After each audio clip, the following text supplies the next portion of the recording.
بسم اللہ الرحمن الرحیم، السلام علیکم ورحمۃ اللہ وبرکاتہ کے ساتھ میں افتخار کاظمی۔ اور کفر ٹوٹا خدا خدا کر کے پی ٹی آئی نے بہت انتظار کیا کہ عدالتیں کھل جائیں گی، کوئی کہیں سے کوئی آواز پڑے گی، کوئی سو موٹو لیا جائے گا اور کہیں سے انصاف کا جو گھنٹہ ہے وہ تحریک انصاف کے لیے ٹن ٹن کرتا ہوا پایا جائے گا، لیکن ایسا نہیں ہو سکا۔ تو بالآخر خیبر پختونخوا اور پنجاب میں انتخابات کی تاریخ میں تبدیلی کے معاملے پر پی ٹی آئی عدالت چلی گئی ہے، سپریم کورٹ میں درخواست دے دی گئی ہے۔ مرکزی سیکرٹری جنرل تحریک انصاف کے اسد عمر، محمود الرشید اور سابق اسپیکر کے پی کے اسمبلی مشتاق علی، سابق اسپیکر پنجاب اسمبلی سبطین خان، ان سب نے مل کر ایک درخواست جمع کرائی ہے سپریم کورٹ میں، اور درخواست میں یہ موقف اختیار کیا گیا کہ الیکشن کمیشن نے آئینی مینڈیٹ اور عدالت کے فیصلے سے انحراف کیا ہے۔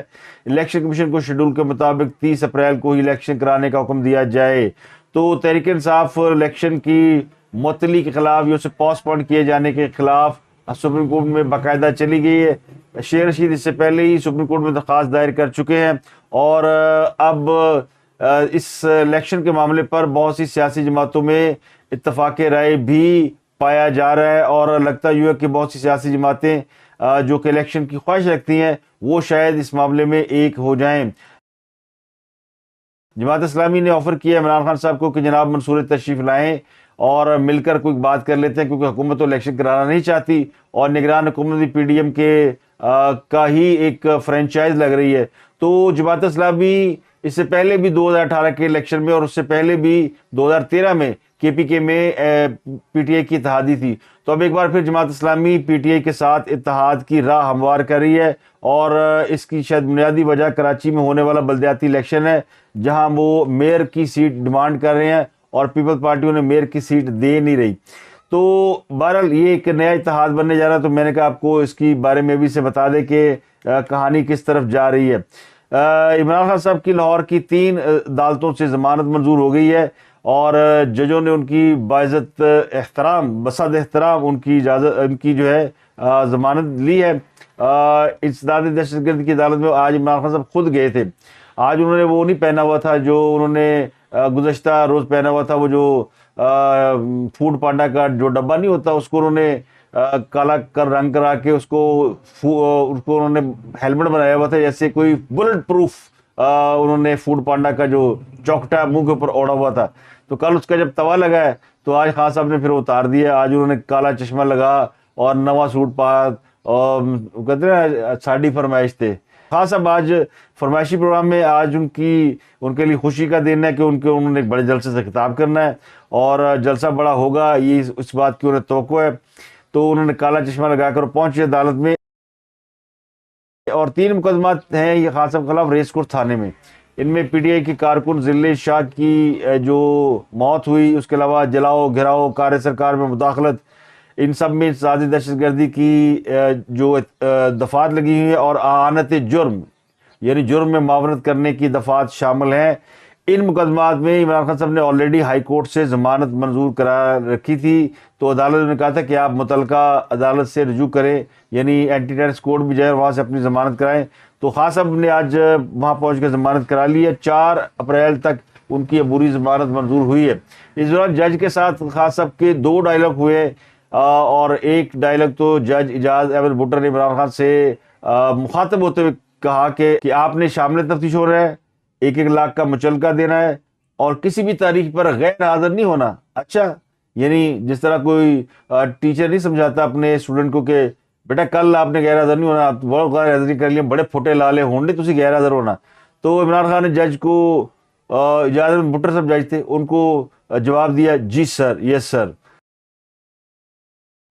تو خان صاحب بڑے اچھے بچوں کی طرح انہوں نے یس سر کہہ کے اپنی ضمانت کرا لی، اور لگتا یوں کہ اب وہ جو بچہ اسکول جاتے ہوئے ایڑتا تھا، ایڑیاں رگڑتا تھا کہ میں نہیں جانا میں نہیں جانا، اور پولیس بھی گئی زمان پارک میں لینے کے لیے، رینجر بھی گئی زمان پارک میں لینے کے لیے کہ چلو اچھے بچوں کی طرح پیشیاں بھگتو، عدالت میں جاؤ، حاضریاں لگواؤ، لیکن خان صاحب تیار نہیں ہوتے تھے۔ اب وہ بچہ جو ہے وہ رائے راست پر آ چکا ہے، اب وہ پٹڑی پر چڑھ چکا ہے، اب ضمانتیں ہیں، عدالتیں ہیں، اور خان صاحب ہیں۔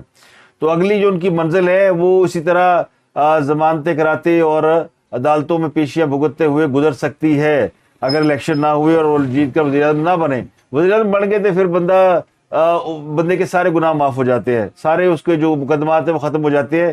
اور یہ اس کی یعنی پاکستان کے اندر تو ایک ٹرینڈ سیٹ ہے کہ اگر آپ کو اپنے جرائم سے بچنا ہے تو پھر آپ سیدھے سیدھے وزیر اعظم بن جائیں. اس کے علاوہ لاہور کی انسداد دہشت گردی عدالت تحریک انصاف کے رہنماؤں کی عبوری ضمانت مسترد کر دی ہے. 3 رہنما ہیں انہی کیسوں میں, فواد چودھری, حماد اظہر اور فرح حبیب. ان تینوں کو جو ہے ان کی ضمانت سے مسترد کی گئی ہے کہ یہ پیش نہیں ہوئے. ان پہ بھی پولیس پر تشدد, جلاؤ گراؤ, کار سرکار میں مداخلت کے مقدمات ہیں, اور یہ چونکہ پیش ہی نہیں ہوئے. خان صاحب آج پیش ہوئے سی لیکن یہ تینوں پیش نہیں ہوئے. تھانہ ریس کورس میں مقدمہ درج ہے, تو اینٹی ٹیرر کوڈ نے ان کی جو ہے عبوری ضمانت وہ مسترد کر دی ہے جو ہائی کورٹ نے دی ہوئی تھی. تو اب ان تینوں رہنما کو کسی وقت جو ہے وہ گرفتار کیا جا سکتا ہے. اب تینوں پیش نہ ہونے کی جو وجہ ہے وہ تو کہیں گے جی ہم تو تیاریاں کر رہے تھے عمران خان کے جلسے کی, عمران خان تو مایوں بہنا سی تے اسی جلسے جی چٹیاں لا رہے سا. تو خاص صاحب کی چونکہ مراجعہ کی آئے گی بارات ہے, تو آج لاہور میں مینار پاکستان کے سائے تلے جھوٹ کی گنگا بہائی جائے گی. کیونکہ کہنے والے کہتے ہیں کہ اگر پاکستان میں جھوٹ بولنے کی سزا ہوتی تو سب سے پہلے جو ہے وہ بہت سے سیاسی رہنما وہ کئی ہزار مرتبہ پھانسی چڑھائے جا چکے ہوتے, اور شاید آدھے سے زیادہ پاکستان ویسے ہی سزائے موت پا کر جو ہے وہ آبادی کی جو تعداد ہے جس کے اوپر پوری دنیا پریشان ہے کہ پاکستان سے ہر 2 منٹ میں بچہ پیدا ہو رہا ہے, اور یہ آبادی اب 22, 23, 24 کروڑ ہو گئی ہے. ابھی مردم شماری آنی ہے تو پتہ چلے گا کہ جناب ہم نے کیا گل کھلائے ہیں اور کتنی آبادی بڑھ گئی ہے. تو وہ آبادی کم ہو چکی ہوتی, تو شاید یہی ایک طریقہ رہ گیا پاکستان میں آبادی کم کرنے کا کہ جھوٹوں کو پھانسی لگا دی جائے.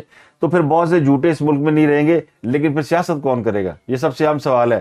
اور پھر وہ ہمارے جو رن تھرو جج ہے وہ کدھر جائیں گے, اور تو یہ بڑا مسئلہ ہے. اب یہ تو ہم پہ جنرل باجوہ صاحب نے ایک انکشاف کیا, ویسے تو ان کے حوالے سے بھی بڑے انکشاف ہو رہے ہیں, لیکن انہوں نے بھی ایک انکشاف کر دیا کہ ہمارے جو جج ہیں وہ تو ٹک ٹاک دیکھتے ہیں, اور پی ایم ایل این جو ہے وہ اپنا مقدمہ ٹویٹر پہ لڑ رہی تھی.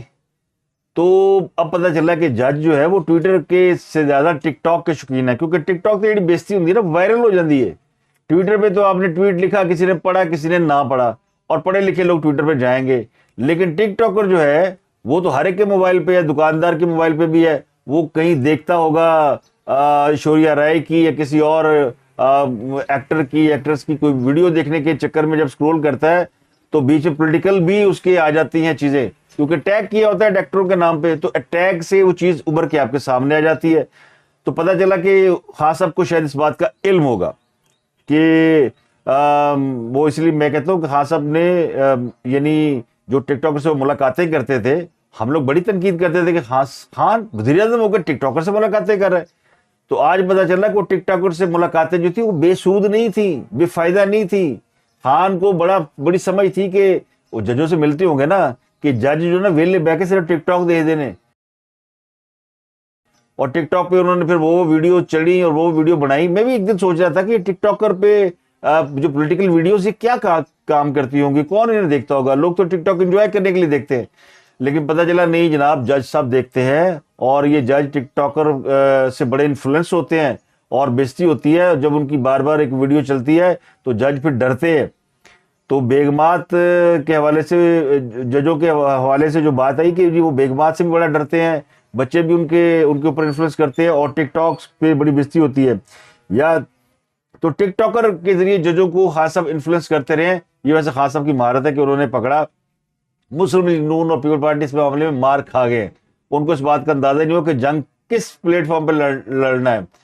تو وہ کہتے رہے ہم وفا کہتے رہے, وہ جفا پڑھتے رہے.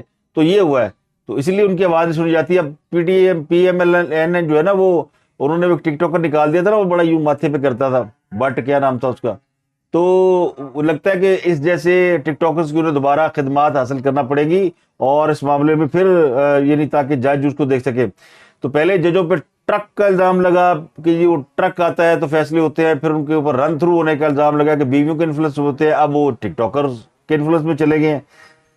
تو جناب عدلیہ ہے یا ہماری کوئی سرکس ہے, یہ کہنا پڑے گا کہ بنی یعنی جیڑا پنو لال ہے. یعنی جہاں دیکھیں آپ جرنیلوں کی کہانیاں سنیں تو ان کے بھی معاشقے, ان کے بھی پلاٹ, ان کی بھی سیاست کے اندر مال کمانا. اور پاپا جونس اچھا میں نے وہ کہا عمران خان صاحب نے وہ جو وہ پہنا ہوا تھا سر کے اوپر ہوڈ سا، وہ شاید فوڈ پانڈا کا تھا، لیکن کچھ لوگوں نے یہاں پہ مجھے میسج کیا ہوا کہ نہیں جناب وہ پاپا جانس کا ہوڈ تھا، صرف اس کو رنگ کا الگ کیا ہوا تھا، کیونکہ اس میں خاص سب زیادہ سیکیور فیل کرتے ہیں، فوڈ پانڈا والا ذرا انسیکیور فیل ہوتا ہے.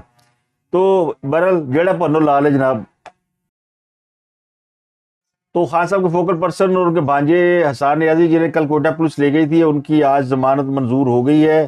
انہیں 5 روزہ جسمانی ریمانڈ کے لیے کوئٹہ کی عدالت میں یعنی پیش کیا گیا تھا. انہوں نے کہا کہ میں تو عمران خان کا لیگل ایڈوائزر ہوں، میرا سیاست سے کیا تعلق ہے، میرا قصور کی ہے، میں تو وکیل ہوں. تو عدالت نے کہا جناب یہ تو وکیل کو آپ پکڑ لائے، 1 لاکھ روپیہ دیو تو مچل کے جناب اور چھٹی کریں. ان کو جناب بھیج دیا انہوں نے، تو وہ چلے گئے ہیں. اس کے علاوہ تو ان کی ضمانت ہو گئی ہے. اس کے علاوہ اظہر مشوانی کا کیس ہے. اظہر مشوانی جو تحریک انصاف کے بڑے امپورٹنٹ میڈیا کے جو ہے وہ کہتے ہیں نا ڈرائیور ہیں، ڈرائیور ہی کہہ سکتے ہیں، کہ بڑے زبردست قسم کی انہوں نے میڈیا کے اوپر اپنی انفلوئنس بنا رکھا تھا. اور یہ ٹک ٹاکر کے جو بانی ہیں، جو بنا کے ججوں کو انفلوئنس کرتے تھے، وہ بھی. تو اظہر مشوانی کے بھائی نے عدالت میں درخواست کی ہے کہ میرے بھائی کو بازیاب کرایا جائے. تو پی ٹی آئی کے لوگ قیادت سمیت 2 دن سے شور ڈال رہے ہیں اظہر مشوانی اغوا ہو گیا، پولیس اٹھا کے لے گئی، ایف آئی اے لے گئی، ایجنسیاں لے گئی، نامعلوم افراد لے گئے، لیکن کوئی بھی عدالت نہیں گیا. کسی نے پوچھا نہیں جناب کتنے گئے. وہ بیچارے کے بھائی کو ہی جانا پڑا عدالت، اور وہ آج عدالت چلا گیا. اور وہ کہتے ہیں نا پھر جو ہے وہ بھائی بھائیوں کی بائیں ہوتی. تو پی ٹی آئی کو خیال نہیں آیا، کوئی بندہ چلا جاتا ہے، اتنے ویلے وکیل روز آ کے وہ تقریریں شروع کر دیتے ہیں کہ جناب فلاں پکڑا گیا اور فلاں پکڑا گیا. ایک وہ وکیل ہے اشفاق ایڈوکیٹ، جو بیچارہ پی ٹی آئی کے جتنے یوٹیوبر ہیں اور جتنے ان کے فوکل پرسن ہیں یا جو میڈیا سے تعلق رکھتے ہیں، ان بیچاروں کی ضمانتوں کے لیے وہ اکیلا اشفاق ایڈوکیٹ جو ہے وہ ہر جگہ بھاگتا ہے. اور اظہر مشوانی کے لیے وہ بھی شاید اویلیبل نہیں تھے، لیکن جو باقی کے وکیل ہیں وہ کی کر دیں جڑے پیسے کما رہے ہیں. خاص سب کے دائیں بائیں سارے وکیل ہیں، لاہور بار کے صدر، فلانے صدر، اور کوئی کسی نے بھی اظہر مشوانی کے لیے درخواست نہیں. تو سیشن کورٹ لاہور میں درخواست دی ان کے بھائی نے کہ ان کے بھائی کو زمان پارک جاتے ہوئے اغوا کر لیا گیا ہے اور مغوی کو بازیاب کرایا جائے. تو اس پر نوٹس جاری کر دیا عدالت نے پولیس کو کہ جناب بتائیں کدھر رکھا ہوا اظہر مشوانی کو، اور ان کو جو ہے وہ بازیاب کرایا جائے. تو اظہر مشوانی کے بارے میں میں شاید اس لیے پی ٹی آئی بات نہیں کر رہی کہ پی ٹی آئی ابھی اتنی اینٹی اسٹیبلشمنٹ نہیں ہوئی کہ اپنے فوکل پرسن اظہر مشوانی کو اٹھانے والوں کا نام لے سکے. تو یہ آپ کو بتا دیں، کچھ دوستوں نے لکھا کہ ایف آئی اور پولیس جب بھی اٹھاتی ہے تو وہ بغیر کیس درج کیے نہیں اٹھاتی، اور 24 گھنٹے میں وہ عدالت پیش کر دیتی ہے. اور اب تک اظہر مشوانی اگر پیش نہیں ہوا تو سمجھو پھر کہنا چکیا جناب، وہ کتنے گیا. اور پھر جو دوسروں کی ویڈیو بنا کے مارکیٹ کرتا تھا، اس کی اپنی کہیں ویڈیو نہ بن رہی ہو. خان صاحب لاہور میں حقیقی آزادی کی جنگ بلٹ پروف کنٹینر کے سنگ لڑ رہے ہیں. تو پاکستان تحریک انصاف آج مینار پاکستان گراؤنڈ میں بڑا جلسہ کر رہی ہے. تھریٹ الرٹ جاری کر دیا گیا ہے اور یہ کہا گیا کہ کالعدم تنظیم مینار پاکستان جلسے کو نشانہ بنا سکتی ہے. یہ نہیں بتایا گیا یہ کالعدم تنظیم کون سی ہے، لیکن ہر بڑے جلسے پہ، ہر بڑے اجتماع کے حوالے سے انتظامیہ ایسی قسم کے تھریٹ الرٹ جاری کرتی ہے. لیکن کیا اس بار واقعی کو خطرہ موجود ہے جس کی وجہ سے کنٹینر لگائے گئے ہیں، یا پھر حکومت کو یہ توقع ہے یا خدشہ ہے کہ جلسہ ان کی توقع سے بڑا ہو سکتا ہے، اس لیے رکاوٹیں کھڑی کی گئی ہیں یا رکاوٹیں کھڑی کی جا رہی ہیں. الرٹ میں کہا گیا کہ کالعدم تنظیم سیاسی ریلیوں اور زمان پارک کو نشانہ بنا سکتی ہے، اس لیے قیادت اور اجتماعات کو سیکورٹی فراہم کی جائے گی. سیکورٹی خدشات کے پیش نظر پولیس، سی ٹی ڈی اور دیگر اداروں کو ہدایات جاری کر دی گئی ہے. اور اس کے علاوہ لاہور میں کافی جگہوں پہ اطلاعات یہ ہیں کہ رکاوٹیں کھڑی کی گئی ہیں. تو جنرل باجوہ اور جسٹس ثاقب نثار 2 کردار ایسے ہیں جو کہ تاریخ میں ہمیشہ متنازع ناموں سے یاد کیے جائیں گے. جنرل باجوہ کے بیک ٹو بیک انٹرویوز کے حوالے سے جو چیزیں سامنے آ رہی ہیں وہ بہت سارے انکشافات کر رہے ہیں. عمران خان صاحب کے حوالے سے بھی، موجودہ حکمرانوں کے حوالے سے بھی، اور اس کے علاوہ ثاقب نثار انہوں نے بھی پچھلے دنوں مریم نواز کے حوالے سے اسٹیٹمنٹ دیا تھا کہ مریم نواز جو ہے وہ بدتمیز ہیں اور وہ ان کو بات کرنے کی تمیز نہیں ہے، کوئی خاندان کے اوپر انہوں نے کچھ طرح کی باتیں کی، تو اس کے اوپر پھر کافی ان کی لیدے ہوئی اور پارلیمنٹ کے اندر ثاقب نثار کی تصویریں اٹھا کر باقاعدہ احتجاج کیا گیا، مظاہرہ کیا گیا۔ تو آج انہوں نے پھر ایک اور یعنی اسٹیٹمنٹ دے دیا ہے اور کہا جی کہ میں اپنا کسی فیصلے پر نادم نہیں ہوں، اور میں نے مریم نواز کو بدتمیز نہیں کہا، نہ میں جنرل باجوہ کی طرح گمنامی کی زندگی گزاروں گا، نہ وہ اپنے کسی فیصلے کی وضاحت دیں گے۔ اور انہوں نے کہا کہ میری تصویر لے کر پارلیمنٹ پہنچ کے پتہ نہیں کیا حاصل کرنا چاہتے ہیں، اور انہوں نے کہا کہ لوگ جو مرضی کہے، میں نے اپنا کام کیا ہے۔ میڈیا پر مبالغہ آرائی کی گئی ہے، میں کسی کو کیوں بدتمیز کہوں گا، ہر کسی کا حق ہے مجھ پر تنقید کرے، میری تعریف کرے، مگر میں کسی کو کچھ نہیں کہوں گا۔ تو یعنی یہاں بھی ثاقب نثار صاحب نے بھی سیز فائر کی آفر کر دی ہے، اور وہ یہ کہہ رہے ہیں کہ جناب میرے خلاف مجھے معافی دے دیجئے، مجھے کچھ نہ کہا جائے تو میں بھی کچھ نہیں کہوں گا۔ ویسے ان کے پاس ہے کیا کہنے کے لیے، کیونکہ وہ کہتے ہیں میں نہ سوشل میڈیا استعمال کرتا ہوں، نہ ٹویٹر پر ایکٹیو ہوں، نہ ہی میرا کوئی فیس بک اکاؤنٹ ہے، لیکن پتہ انہیں سب چلتا ہے کہ ان کو کتنی گالیاں پڑ رہی ہیں اور کتنا انہیں برا بھلا کہا جاتا ہے۔ اور تحریک کے دو کریکٹر ایسے ہیں، جنرل فیاض حمید تو چلیں اس وقت وہ انڈر آبزرویشن ہے، شاید کچھ لوگ کہتے ہیں ہاؤس اریسٹ ہے، کچھ لوگ کہتے ہیں وہ ان پہ پابندی ہے ایک خاص جگہ سے باہر جانے پر، تو وہ ابھی کسی کو نہ جواب دے رہے ہیں، نہ کسی معاملے میں وہ ان ہو رہے ہیں، نہ کسی صحافی سے بات کر رہے ہیں، یا پھر وہ بڑے سمجھدار ہیں کہ انہوں نے اس معاملے میں ابھی تک ٹانگ نہیں اڑائی۔ لیکن جنرل باجوہ اور جنرل ثاقب نثار دونوں بے چین روح ہیں، اور دونوں کوئی نہ کوئی بیان ایسا دیتے رہتے ہیں جس سے ان کے اوپر پھر تنقید ہوتی ہے۔ تو جنرل باجوہ جو ہے وہ بنیادی طور پر سیز فائر کر چکے تھے، اور شاید انہیں چونکہ نواز شریف کا دل بڑا ہے، نواز شریف نے اپنی پارٹی کے لوگوں کو شاید ہدایت کی ہوئی ہے کہ جنرل باجوہ کو وہ اس معاملے میں اسپیئر کر دیں، اور اصل قصوروار جو ہے وہ فیض حمید اور ثاقب نثار ہیں۔ تو اب ثاقب نثار بھی اس بات کی پوری کوشش کر رہے ہیں کہ ان کو کسی طریقے سے جو ہے وہ سیز فائر ہو جائے، ان کو بھی یعنی معافی مل جائے۔ یہ دونوں اشخاص جب عام محافل میں جاتے ہیں تو لوگ ان سے ہاتھ ملانے سے بھی گریز کرتے ہیں۔ اب اللہ جانے، واللہ عالم، پی ٹی آئی والے ویسے نہیں کرتے ہوں گے، پی ٹی آئی والے تو جفیاں باندھے ہونے نے، لیکن یہ بات شاید دوسرے لوگوں کی ہو رہی ہے۔ دوسرے سے مراد یہ کہ اگر وہاں پہ کوئی مسلم لیگ نون کا یا وہ باقی کی سیاسی جماعتیں جو ثاقب نثار کے فیصلوں کی بھیڑ چڑھی ہیں، وہ شاید ان کو اس طرح لفٹ نہیں کراتی ہوں گی۔ تو ٹویٹر پہ باقاعدہ ٹرینڈ چل رہے ہیں، بیگم زدہ جج اور رن مرید جج، رن تھرو جج، جتنی اصطلاحیں ہیں وہ سب چل رہی ہے۔ تو یہ بھی اب چیف جسٹس صاحب کو اس بات پہ سوچنا چاہیے، اور چیف جسٹس کو انہوں نے جنرل باجوہ نے بڑا کمزور جج قرار دیا، شہباز شریف کو بڑا نامقبول وزیر اعظم قرار دیا۔ تو یہ دونوں کے اوپر اگر وہ تنقید کر رہے ہیں تو اس سے اندازہ لگایا جا سکتا ہے کہ جنرل باجوہ کے دل میں کس کے لیے زیادہ محبت ہے، کیونکہ انہوں نے اپنے لاڈلے کے لیے تو اس طرح کے القابات کبھی استعمال نہیں کیے۔ تو بہرحال آج پی ٹی آئی کے جلسہ، اس کے بعد آپ سے بات کریں گے کہ اس جلسے میں کیا کچھ ہوا اور کیا ہے، لیکن جلسے کے حوالے سے تھریٹ الرٹ جاری ہے، اور جو بھی لوگ ہیں وہ تحریک انصاف کے ہوں یا سیکورٹی ایجنسیز کے لوگ ہوں، انہیں آج کے دن اپنا خاص خیال رکھنا چاہیے۔ اب تک کے لیے اتنا ہی، آپ سے ملاقات ہوتی ہے اگلے ویلاگ میں۔ اپنے گردنوا کے لوگوں کا بہت خیال رکھیے۔